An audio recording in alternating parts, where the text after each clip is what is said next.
So like just that having those like two separate sides to people, I just thought was interesting and something that I have no further thoughts on. Okay, well, I thought that was going somewhere. Hello everyone, and welcome back to Can't Believe You Haven't Seen. I am Daniel. And I am Daniel, and the podcast where we introduce each other to things we haven't seen before.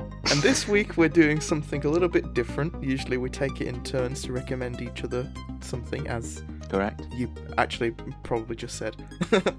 Yeah. But this week, for the first time, we're doing something neither of us had seen, but both wanted to watch. yes, well, you chose this one. Well, sure. Yeah. I was just saying you chose. Was there any particular reason why you did choose it? It's a film that you hear about, and I feel like it's probably an important film to see. I don't know. It's like one of those films you should see, and neither of us had, so why not? Did you know much about it before? I knew absolutely nothing, actually. I didn't even know it was a war film, so... Oh, well. What did you know? Only people that were in it. I knew that Francis Ford Coppola had directed it. I knew it was about the Vietnam War. I just didn't know what it was about, really. Mm-hmm. And I was just familiar with that kind of imagery that you have behind you right now on this Skype call as your background. That kind of like the helicopter silhouetted against the sun. Like that's kind of they recreate that even in The Force Awakens. They do. Yeah, I guess little they do. homage to that. So that's quite an iconic image. But yeah, other than that, I didn't know anything. I was kind of disappointed when I saw it as a war film because I wasn't expecting it. So when that first shot came up, I was like, "Oh, about to watch a 3-hour war film. That's great." Oh, that's good. I was going to mention that, but I forgot. So you did watch the final cut? Yeah, I didn't want to, but I guess I did. Yeah, no, because I wasn't really looking forward to watching this, just because with it being from like the 70s and stuff, and it was pretty long anyway. Like the original cut is like 2 hours and 20. Yeah. So I was kind of worried that it was going to be like really slow and it wouldn't really appeal to like my modern sensibilities. So I was desperately trying to find the original cut, but I couldn't. It wasn't available to buy on Amazon Prime. So I bought. Wow, you were willing to buy the it. Final. Yeah. So I bought the final cut instead and sat through 3 hours. Oh, you did? You still bought it? Okay. Yeah. Oh, okay. Same. I legally obtained this film. I didn't even know, because I googled it and it said it was 2 hours, 2.5 hours, and then the version I had was 3 hours. I was confused, but yeah, I guess that's why. So, just before we dive into any deep convo, what did you think? What did I think? So I liked the first 2 hours, and then it lost me after that, I would say. What about you? I thought it was fantastic. Really? I Even the last really hour? liked it. Well, I will agree, it did start to lose me towards the end. I wouldn't say it was the last hour. Mm-hmm. I would maybe half an hour or so is where I'd say it started going a bit downhill for me. But overall, I thought it was a really excellent film. Well, good then. We'll have something to discuss. It was one of those films where I was like, this is why I like films.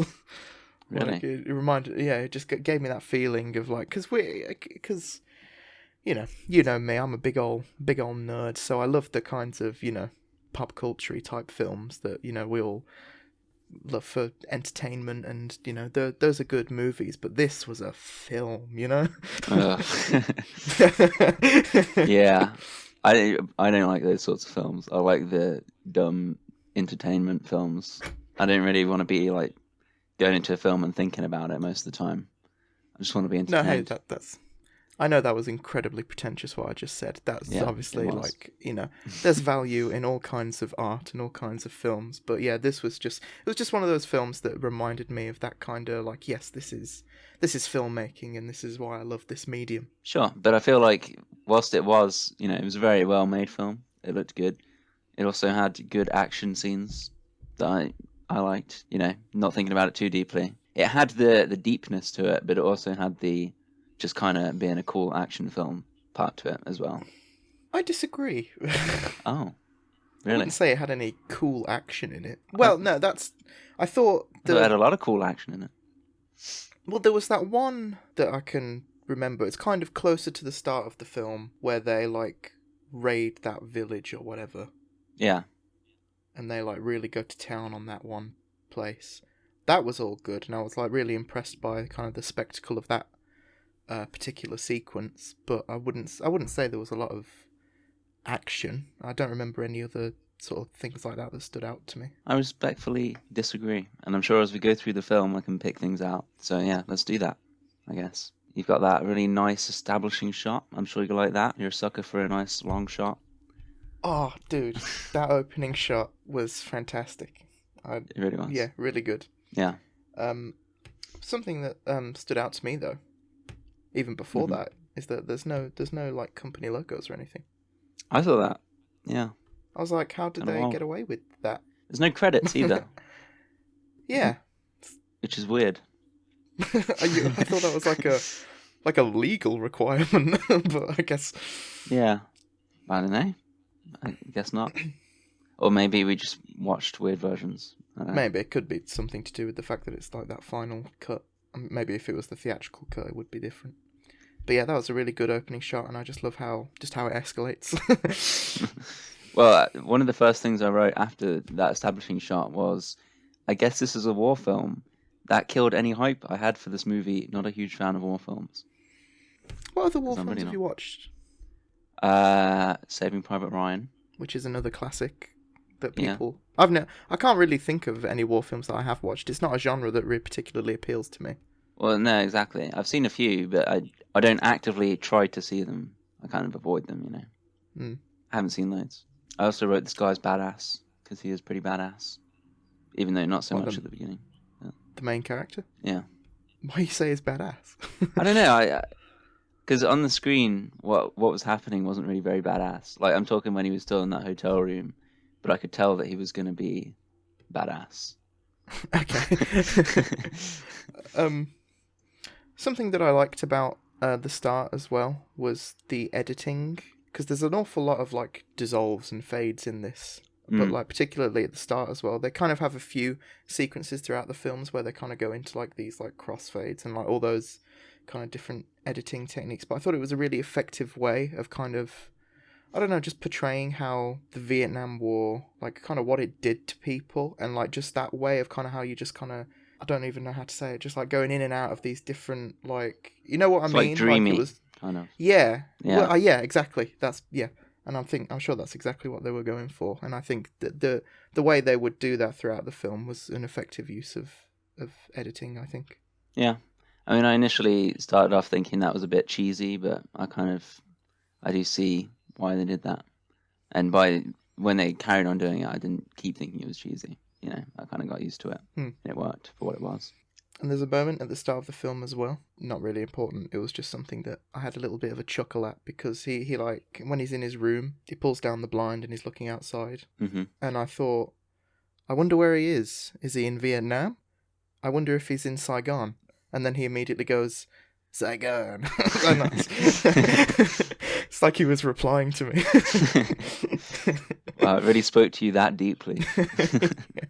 I said that the film looks really great for 1979 because there's no, I feel like they didn't use any CGI, or I couldn't notice any. Like, am I wrong there? I feel like there was one shot maybe that was green screened, like towards the end. Oh yes. Well, there wouldn't have been any CGI. No. But yeah, a lot of you can really tell that it was like shot on location.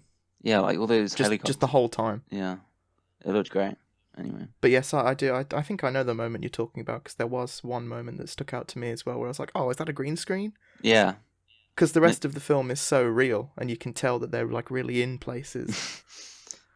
Do you think it was a green screen? I don't know. I think it might have been, unless it was just like a bad angle, or maybe the lighting was just slightly off. Yeah. Here's something I wanted to ask about. Well, just so the Vietnam War, right? Mm-hmm. I don't know much about it. Me neither. But as a subject, it kind of fascinates me, because whenever I see it portrayed in media, it always seems like everybody knew that it was just a terrible idea and like a horrible thing.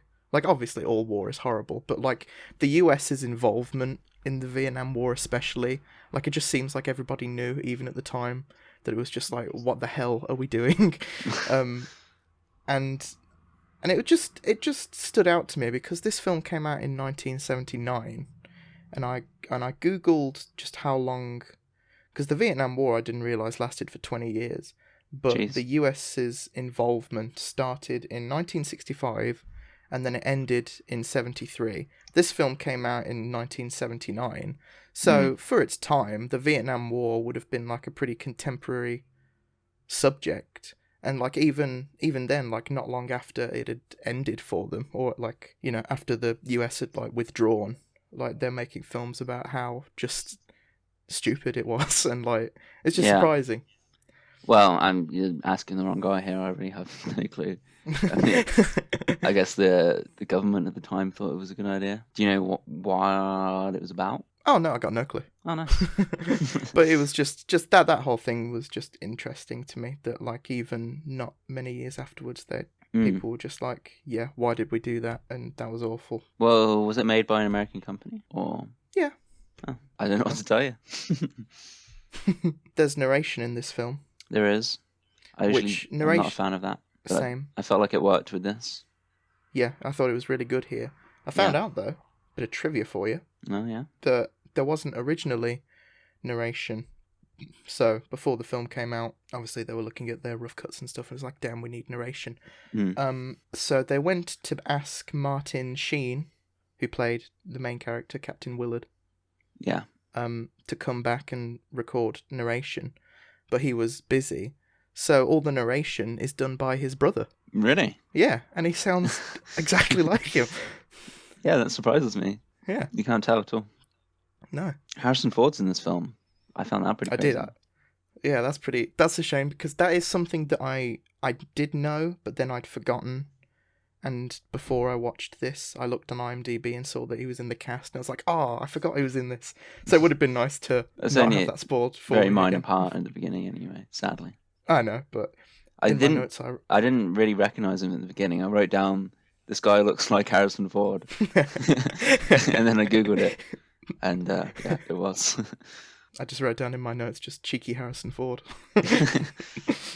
As always. But his character is named Sergeant or whatever Lucas, and that was an intentional homage from Harrison Ford for George Lucas.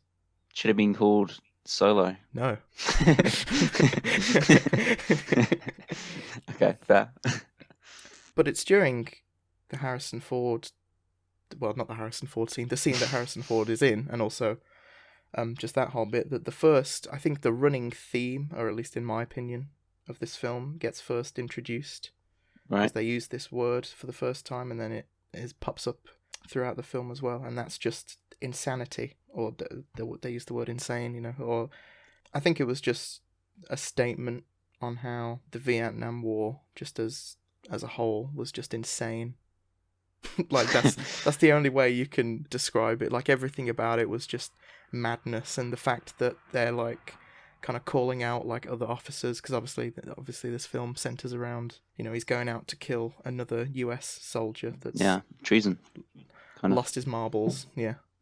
But the fact that they can just like point fingers and call one another insane, even like if you just look around them, it's like everything is just ridiculous. Like, you know, so I wish I knew more about the Vietnam War, because it sounds like an interesting topic, and this film actually makes you want to watch more films about the Vietnam War. Doesn't make you want to read a book? No. What book would that be? Oh no, I don't know. I was just, well, perhaps the book that this film was based on. Oh really? Is there a book? Yes. What's it called? It's called Heart of Darkness. Oh, I was hoping you would say it's called Apocalypse Now. But similar to what you just said, in that scene, someone, I can't remember who, but someone says, every man has a breaking point, you and I have one. I thought that was some pretty crazy, like, foreshadowing. Like, you know, when's he going to reach his breaking point? So Yeah, pretty cool. I like it. I would I'm a sucker for foreshadowing, especially when I pick it up. I would argue that he'd already reached his breaking point True. because we see from the very first scene in his room that he's not having a good time. You could say that, but maybe he reaches a second breaking point. My God. Deep. So Willard gets sent on his mission. Yes, he does. It was here. I can't remember if I was talking about a specific shot or anything, but I just noted how beautiful this film looks. Like the cinematography is real agree. nice. I'm pretty sure it won an Oscar for it, so Wouldn't be deservedly surprised. so, I think. Mhm. And yeah, and then we sort of have our first bit where we go into sort of like a war zone type area. And there's a And it just flamethrower tank. Yes, That's pretty. cool. And yeah, Well, just, I mean, don't all- want. I was gonna say cool, and I thought, is that a bit like disrespectful? Nah. Probably. Yeah. All of the stuff like that, like with the helicopters and like when they were actually, as horrible as it all was, like it looked really just great and like impressive. And like, so it was really like cool to see. It was, yeah. But I guess it wouldn't have been that cool in real life. Of course, obviously in context, it's not. And yeah, it's all just madness. And then like once we kind of get down on the ground for a bit, there's like a really great long take that follows around. Mainly that, I forget his name. That guy with like the big cowboy looking hat and the sunglasses. Oh, yeah, I really liked it. That we can't. I didn't know his name. He was good. Yeah, I forget his. I know it was Robert Duvall, the actor, but I can't remember the character's name. I was actually watching it and thinking, this character's really great, but I bet you won't like him. Because he's like Why would I? I thought you'd think he's like too over the top or something, like too on the nose. Like, oh yeah, I'm this big army dude, I'm going to take my shirt off and be all badass, and I'm not going to flinch at grenades because I'm that cool. No, I don't know. I think there was definitely a balance that they struck, which because it could have easily come across that way. Yeah. But I think the acting and kind of just the overall direction of it, like it wasn't too over the top, and I think the character was performed in such a way where he seemed totally just like he just wasn't self-aware at all. And like and so he sort of seemed realistic in that way, like even though he was quite over the top, I think they played it just right. So I would agree. yeah. But and like we follow him for a while throughout like this battlefield, and it's just all ridiculous. And like yeah, but it's great. yeah, no, it is good. It's a lot of this film feels just kind of like observing, like rather than like, and I don't mean it in a bad way because I kind of liked that about it, but you kind of like, because a lot of the time you can't even really hear what they're saying or like really, or tell, like people are having like two different conversations at once, like especially when you're in those like kind of more manic sequences, so you kind of just sitting there observing like all this craziness, but obviously I think that was the point. Yeah, I think he does that well as well. Yeah, not to a level where it's annoying that you can't hear them or you can't follow them. Like it never becomes overwhelming. Yeah, the main character, it doesn't really do that much until like the end. No, like as you said, he's basically just watching and chilling, observing. So I guess after, unless you've got anything else to say about that, no, it's the iconic helicopter flight of the somethings. Ride of the Valkyries. Flight of the Valkyries, I think. Sure. It's one of them. Yeah. Yeah. That was really cool. Wagner. Have you seen that before? Just like. Have I seen the scene? Yeah. Oh no. Okay, me neither. Sometimes I just watch like. No, because you've seen like iconic like film scenes on YouTube, sure. Yeah. No, that was not something I'd seen before. No, but I felt like that was it showed I wrote down, it shows the horrors of war really well for me, that scene, because you've got all these guys in the helicopters like just kind of fucking around, having fun with it, playing their music, and then it just cuts to this tiny like little town with all these kids and innocent people in it, and you can't help but just like feel terrible because you were there with them, you were in the helicopters, like, oh yeah, this is so cool, and then it cuts to that and you're just like, oh, it's not so cool now, is it? Yeah, I also like how the film never even like none of the characters even say why they did that, or Hmm. like what, like because they didn't need to. It was just like a Yeah. little town, I think. Like there was nothing. I think they I had don't one think gun or something, didn't they? I don't think they would have gained anything from it. So the fact that they even did it, and like the film just never even addresses why they just did it because that's what they did. Yeah. Well, I think that's an extremely effective way of showing it and really making you feel like shit, kind of. Mm. It was here as well, like just around these kind of scenes where I just noted that this film looks ridiculously expensive. Do you know how expensive it was? I don't know. I could quickly try and look it up. I know that it did go over budget, and that like Francis Ford Coppola like put in millions of his own money, I think. Well, yeah. The film was legendarily produced. Don't know why it says that. What? No. Okay. The film was produced over budget, from an initial 14 million to costing over 31.5 Jeez. over time, which that's a lot for, I think, for 1979. Yeah. But also, yeah, the budget ballooning like that, like that's more than double. So Of the director's own money, did you say? Is it the I think director? some of it was, but yeah, that's crazy. But you can definitely tell because it all looks Looks great. amazing. Yeah. I was thinking it definitely does not look like a 1979 film. Because No, it doesn't look I old. think no, it's aged remarkably well. I think there Yeah. was only one aspect of the film that dated it for me, What's that? and that was the original score. Oh. Because it's not it's not very prevalent throughout the film. Like there's not a lot of it, and the times where they just use like songs from a soundtrack, I think, are definitely better decisions, because the score when it came in was a lot of like synth and like that kind of stuff. So like it kind of dated it, where it's like, oh yeah, this came out in the 70s. I disagree respectfully. I didn't. Because there was a scene in particular that it really stood out to me, where a bit later on, where they're burying Mr. Clean when he's dead. And it's like it's probably like the most peaceful peaceful scene in the film, Yeah. where they're like burying him, and obviously they're honoring him, and they've got this pretty bad, I think, like score music over it, and it's all like electronic and kind of, and it just didn't work at all for me, I don't think. But obviously, if you didn't notice it, then From a normie's point of view, who doesn't really pay too much attention to music in films, I actually picked it out as really liking it. Like, I mean, not so much the original soundtrack, the songs that they used, like Flight of the Whatevers and This Is the End and some other one I think I wrote down. They were all really well used, and I don't remember thinking. yeah, like all the soundtrack songs I think were really good.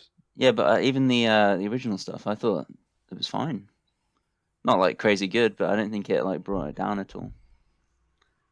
I mean, it's not like a big deal. Like, I don't think it really hurt it. But like, if that was one thing that I could say could be improved and that it kind of dates it, it would be that. Fair enough. I can see what you mean. For me, it wasn't an issue. Fun fact. Go on. Don't know if this is fun, but I love the smell of napalm in the morning. That's a quote. Yeah. I had to make a thing at uni based off of that. I had to make a short film using that quote. So there you go. Oh, Yeah. that's so fun. and now you know what it's from. I knew what it was from. I just hadn't seen it. It's funny. Facts right. This is a. I'm joking. It's funny because those kinds of because that's quite a famous movie quote. I mean, not like the most famous, but obviously if you used it as a basis for a thing in university, you know, it's pretty, you know, Decently famous. Yeah, and it's just funny because when you hear things like that, but you don't actually have like the context for it. So obviously I'd never seen this before. Yeah. Like I knew the quote, "I love the smell of napalm in the morning," but then when the way he says it in the film, like it's not even really that big of a deal. Like it's kind of a line that's just kind of like It's a throwaway line. yeah. Kind And of. so the fact that got picked up as a famous quote is quite strange. But Yeah. that's just a. I mean, it is a good quote though. At the same time. Yeah, I saw a bit of because kind of speaking about how that character, you know, was pretty over the top. The writer of the film said that he was sure that line was going to get taken out because he thought that it was like just too much. Like, but I mean, yeah, it is a bit much, but yeah, is it? I don't know. I don't know. I think thought it suits his character. Yeah, I think Yeah, for him. I think. If anyone else, And I think they wouldn't have worked. in that way, it's probably best that he just delivered it kind of like a normal line, because if he made like a big deal out of it, saying like, "Oh, I love napalm in the morning," like it probably would have been too much. Not good. Another thing here, going back to like showing the not so glamorous side of war. When the woman dropped off a grenade in the helicopter, yeah, that was like, damn, because I didn't even like notice that had happened. No, I only knew because I think someone shouted grenade. Yeah, grenade. But then she literally just walked up to them. Yeah, well, if she was like running up to them, I guess that would have been suspicious. But the way that they gunned her down and her family afterwards is so messed up. But, they just run after them, don't they? Like, yeah. Yeah. Well, I think they just shoot them from the chopper, don't they? I can't remember. I feel like it could very well be a different scene, but I do remember at one point, like, they like have to. They don't have to, but they decide to like chase after a few like Vietnamese that are running away after like one of them's done something, even though they just don't need to chase these people, but they do because they're just horrible. And I mean, it's jumping forward, but the boat, when they go over to that boat and they that scene had my jaw on the floor. Yeah, I could not believe it. It's shocking to think that was great. I mean, not great, but like, yeah, well executed, but pun not intended. Good one. To think that stuff like that like happened, it's really mind-boggling. And the dog, I thought he was gonna throw the dog off the boat or something. I was ready to be mad at that guy. I thought he was going to do that as well, and then he just kind of loses it. Yeah, that was weird. It's just a throwaway line, like, "Oh, where's the dog?" Which, on one hand, I'm kind of glad about. I mean, I'm not happy about it because the dog is definitely dead, but yeah, I'm glad we didn't see it get like ripped to shreds by bullets. Which I wouldn't have been surprised at with this film, to be honest. Yeah, there's that bit where this is before that boat stuff, I think. Yeah, it is. Where they go to that, I'm not sure even what it was, but it's like that whole like bit where like those Playboy bunnies come. Oh yeah. And like they have their little show, but even before that, there's like a guy there, and he's like set up like a little shop, and like he's like selling all like the nudie mags and stuff, and like they're trying to get fuel off him as well. And I was just like, what is this? Because and like it kind of again was just playing into that whole idea of like what even was like this war about, and why are these things here? Like, why have somebody set up a shop? And like what's happening? Like, this is all just so crazy and like weird, and and then that whole bit was just crazy as well. The fact that they had like an arena there. It had everyone else there also stumbled across that just like accidentally, like those guys. I don't know. Well, I guess it was an organised event, but yeah, very weird. But I liked it still. It showed how like good. Messed up those guys they were to like jump on the stage and start, attacking those women. They were basically animals at that point. Yeah, I feel like the Americans, the main characters who are supposed to be the protagonists, they aren't really like portrayed well. They're not they're not the good guys. They're basically the bad guys for the whole film, which is surprising. Because you think, you said it's made by an American company, you'd think they'd be like, yeah, Americans are good, but yeah. I mean, it's just showing it how it is, isn't it? I think it just goes to show how down people were on the whole thing. Mm. I mean, obviously they did horrible things, and in that way they are horrible people. But I think it was more. I don't know. I don't feel like the film was ever saying like, look at these terrible people. I think it was more saying, look at what this terrible war has done to these people. Oh yeah, yeah. So in that way, I think the film allows you to be more sort of sympathetic towards them rather than just more sort of black and white. Like, whoa, why are they killing all those people? It's like, oh my god, like this is what they've sort of turned into. Yeah, I agree with that. I think maybe it would have been good. I'm not going to start critiquing this film like that, but I was going to say like maybe it would be good to have someone who's like new there, like in their squad, you know, someone who's not messed up yet, and then you see him get messed up during the course of the film. Well, that was that Lance character, the surfer. You're was right. new. True. And it completely fucked him up. All right, well, I take that back. Well done, film. So they find these random people at that place. I don't really know how to describe it because I tuned out at this part, but they showed up at someone's house. Oh, the plantation. Plantation, sure. All of that was so like Before we talk about that, sorry, can we just hop back a little bit? Yes. Because there's that scene on the boat where they murder all those people and they find the puppy. And then after that, there's a moment before they reach the plantation where they're just going through the water on the boat, and I don't even know what they were, but they looked like just balls of flame, and they started like coming out. They were flare guns, weren't they? Flares. Oh, probably. Yeah. But yeah, like and there was that, like, when the first one comes out of the trees, it was like a jump scare. Like, it made me jump because it just comes directly towards the camera, and that was just a bit that I really liked, because it really got me. That whole bit was just nice, I thought. You thought it was nice? Well, no, nice is the wrong word. It was good. It was good. I didn't really think it added anything. They could have got rid of that and I would have been fine with it. Well, who knows? That could have been part of the extended stuff. I feel like it might have been. And also just because there's quite a few moments where Willard is reading through like that dossier on Colonel Kurtz, and like he's reading about all this stuff, and it was here where I was thinking that like, oh, maybe he's gonna end up getting like indoctrinated into his cause, basically. Yeah. And then they talked about how they'd already sent in somebody and that exact thing had happened to them. So I thought, there's precedent for it. Maybe that's what will happen.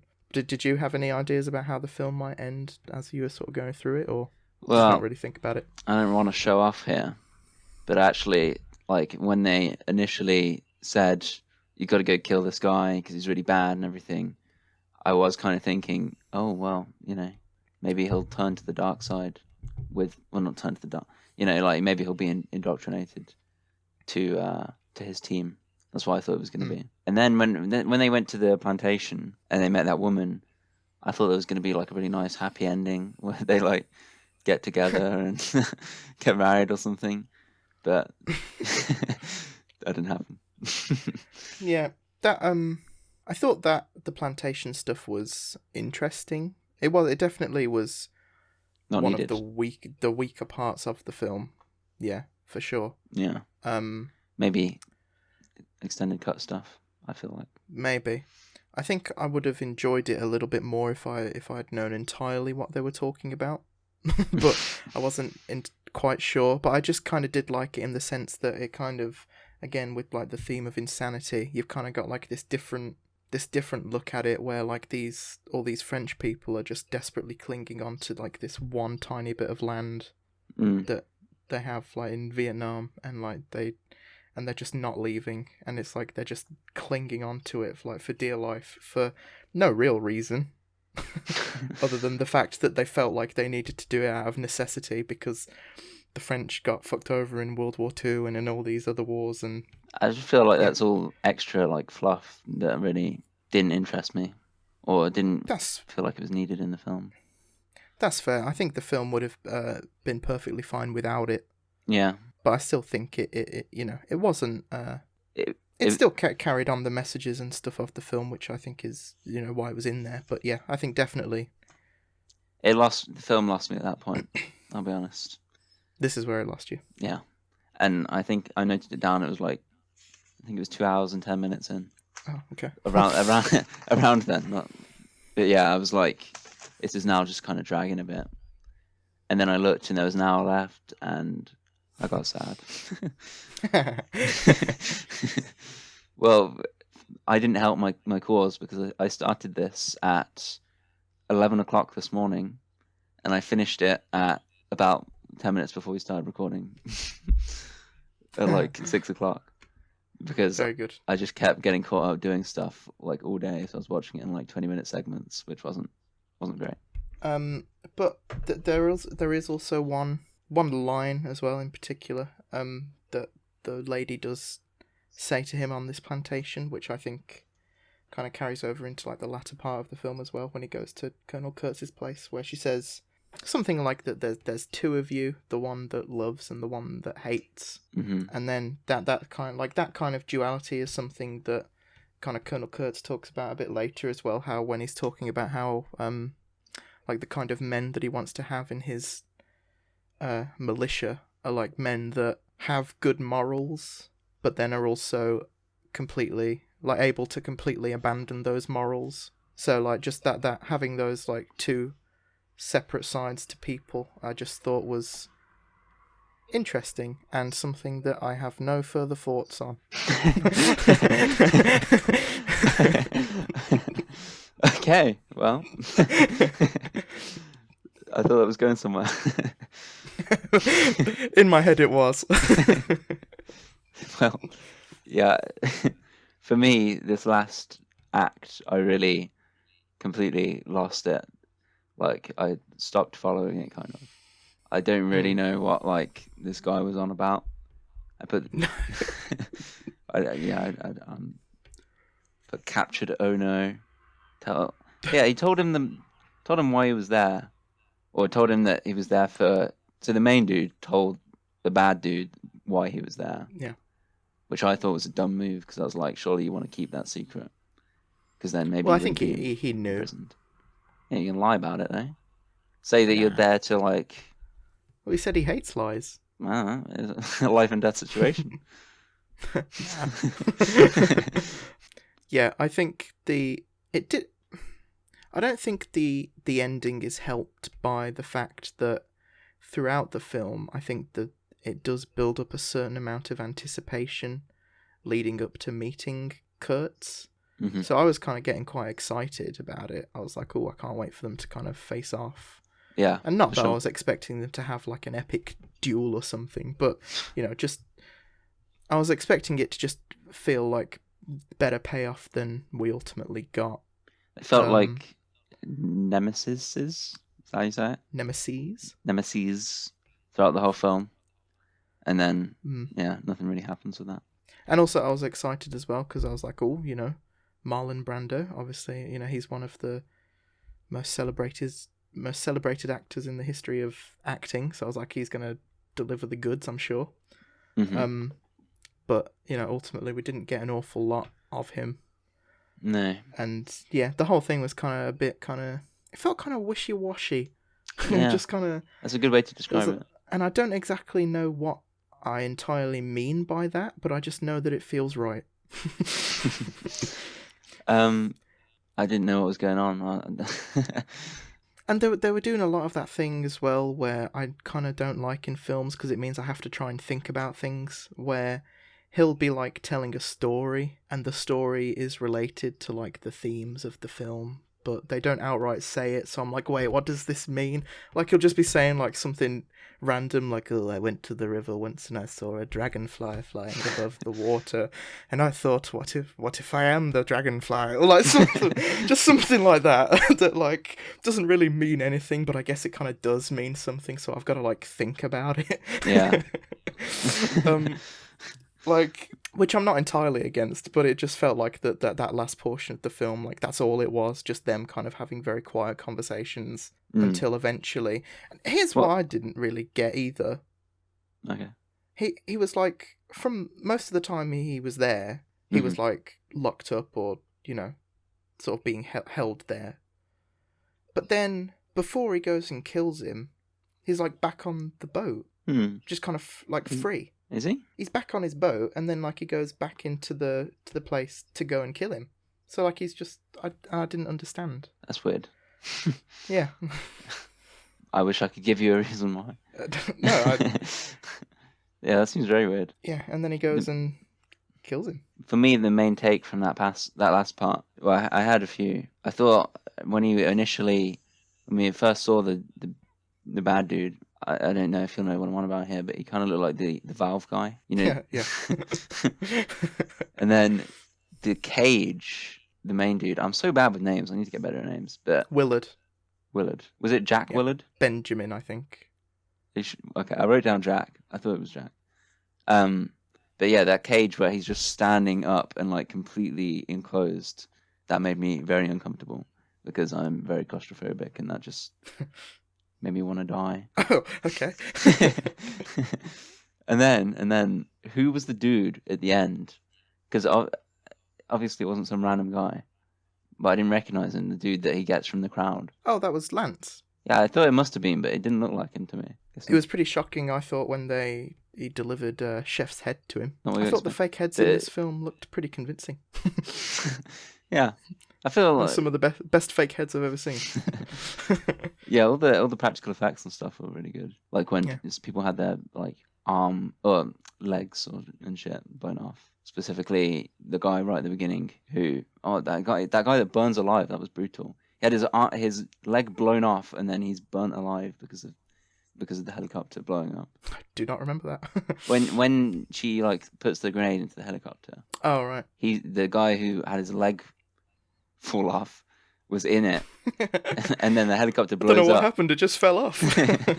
But then the helicopter blows up, and you see him crawling out of it on fire with one leg. But it looked great. I can't believe I missed that. I would have liked to see the short version without all the bullshit, to be honest. I feel like that would have helped my enjoyment. I mean, again, there's like, I did think this was a really good a good film.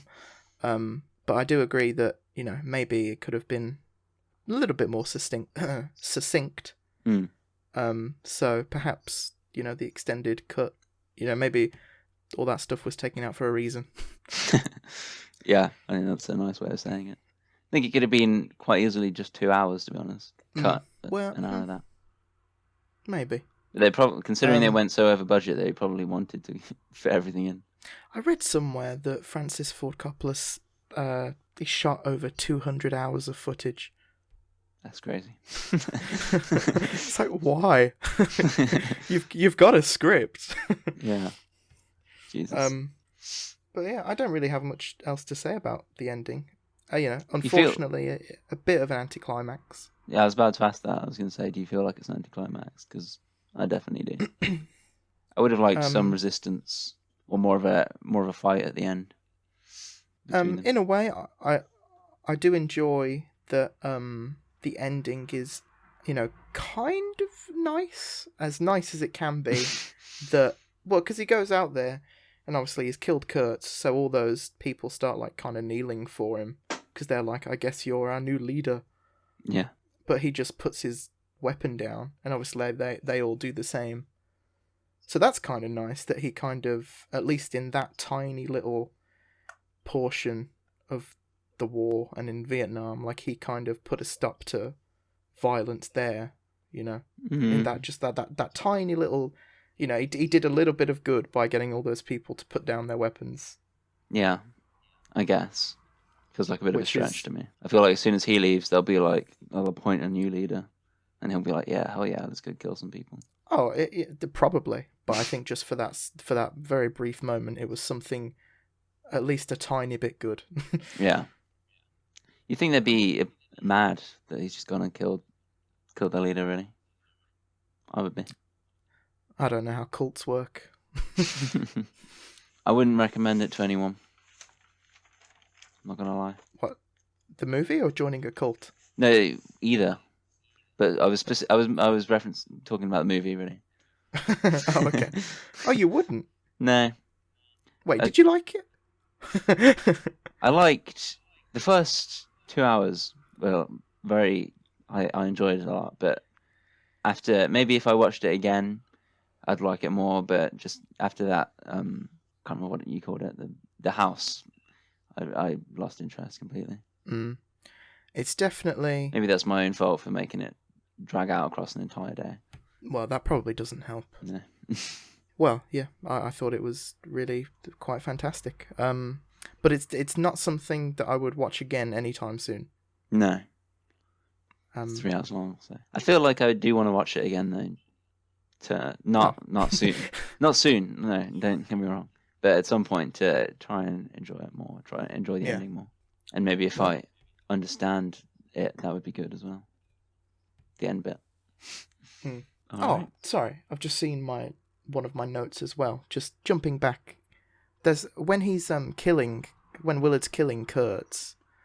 It's intercut with them like butchering this bull, Oh yeah. and that was just like Was that a real horrible. bull? It couldn't have been. It looked like very real. It was very convincing. Yeah. But I mean, it can't have been, surely. I don't know. But yeah, that was just. I was like, that poor thing. Like they really hacked that head off. What were they trying to say there? Like he's a bull. I love all of these interpretations you get out of films. They're so deep. Oh yeah.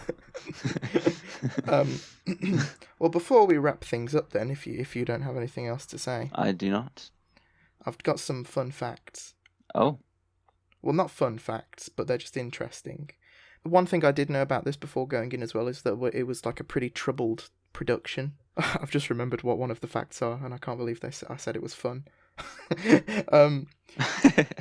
Francis Ford Coppola invested $7 million of his own money after it went severely over budget. Wow. So that's how much money he put into it. I hope you made that back. Probably not. Well,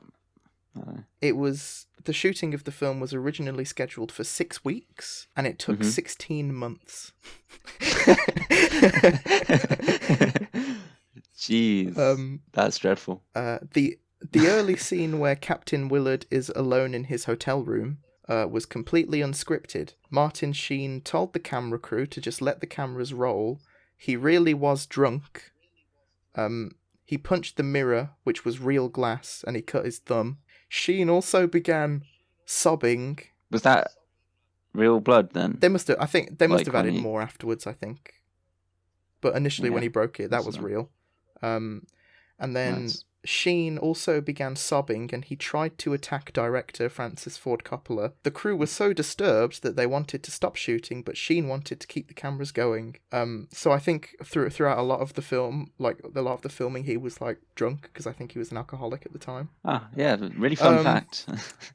Francis Ford Coppola threatened suicide several times during the making of the film. Okay, great.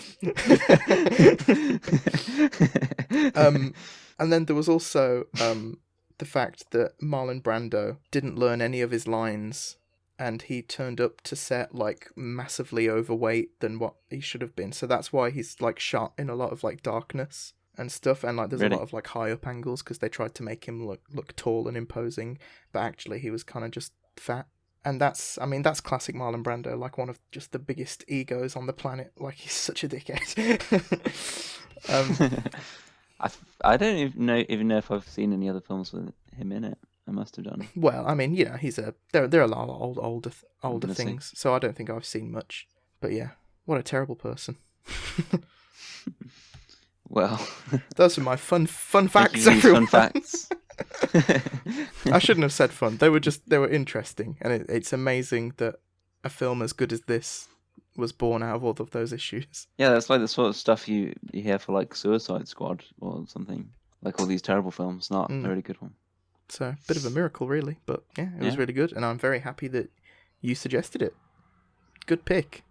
Good what? Good pick. Oh, okay. I thought you said that with a D. Ah.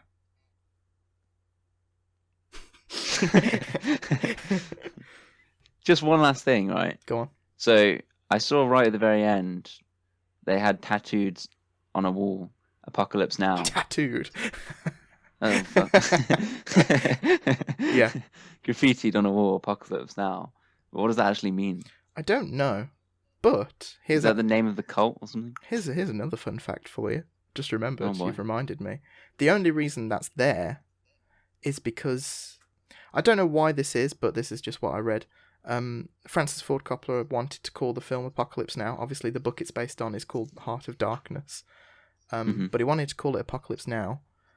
But for some reason, the only way they would be allowed to call it that was if the term Apocalypse Now appeared in the film in some way. So I don't know if somebody had to say it or if it had to be written or both or what. But that's the only reason it's there. Really? It's so that they were legally allowed. Why did it have to be? I don't know. Why did it have to be said? Is that still a thing? I'm not sure, and it seems like an odd. I mean, They never say in Star Wars, do they? Well, I know, but that's maybe it's because it's based off of. I don't know, but yeah, that Weird. was. But I don't know what it's supposed to mean. Let's see if we can break it down. Apocalypse, Like the Vietnam War, end of the it's an world. apocalypse. Yeah. Now, presently. Yeah. So good breakdown. Only the best on I don't know. movie you haven't seen. Read into that what you will.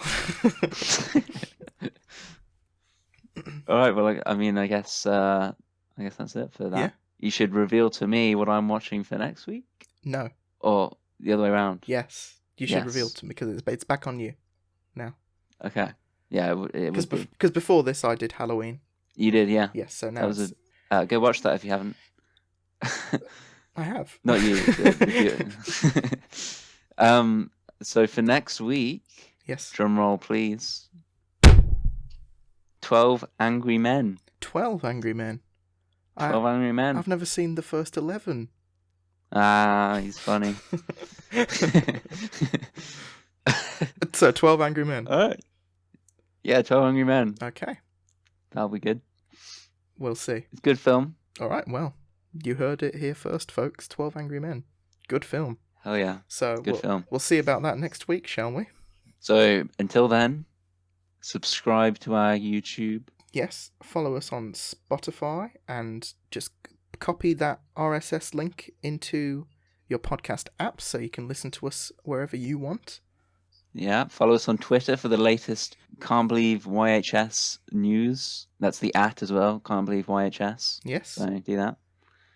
I think that about does it. Yeah, as I say. All right. Is that the smoothest? Leave a comment. Oh.